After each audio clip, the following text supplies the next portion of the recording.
America Israel സംയുക്ത സൈനിക നടപടിയിൽ ഇറാനിൽ മരണസംഖ്യ ഉയരുന്നു. 180ഓളം കുട്ടികൾ ഉൾപ്പെടെ 1000-ലേറെ പേരാണ് 5 ദിവസത്തിനിടെ കൊല്ലപ്പെട്ടത്. ഹോർമൂസ് കടലിടുക്കിലെ സമ്പൂർണ്ണ നിയന്ത്രണം കൈവശപ്പെടുത്തിയെന്ന് IRGS അവകാശപ്പെട്ടു.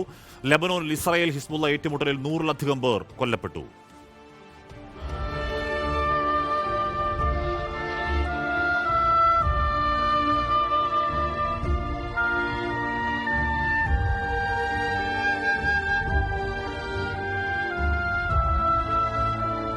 മിനാബിൽ കൊല്ലപ്പെട്ട 180-ലേറെ പെൺകുട്ടികളുടെ കൂട്ടസംസ്കാരത്തിന്റെ ദൃശ്യങ്ങൾ ലോകത്തെ പിടിച്ചുലച്ചു. എന്നിട്ടും രക്തച്ചൊരിച്ചിൽ അവസാനിപ്പിക്കാനാകാത്ത നിസ്സഹായത. ഈ കുഞ്ഞുങ്ങൾ ഉൾപ്പെടെ 1000-ലേറെ പേരാണ് ഇറാനിൽ കൊല്ലപ്പെട്ടത്. 1,00,000 സൈനികരും 200ഓളം യുദ്ധവിമാനങ്ങളും സൈനിക നടപടിയുടെ ഭാഗമായെന്ന് അമേരിക്കൻ സേന അറിയിച്ചു.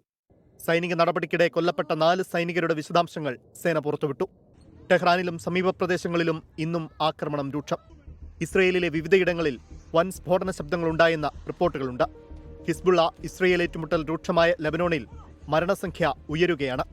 തലസ്ഥാനമായ ബെയ്റൂത്തിലെ ഹോട്ടലിലുണ്ടായ ആക്രമണത്തിൽ 6 പേരെന്ന് കൊല്ലപ്പെട്ടു. ലെബനോൺ പ്രസിഡന്റിന്റെ വസതിക്ക് സമീപവും ഇസ്രയേലിന്റെ ആക്രമണമുണ്ടായി.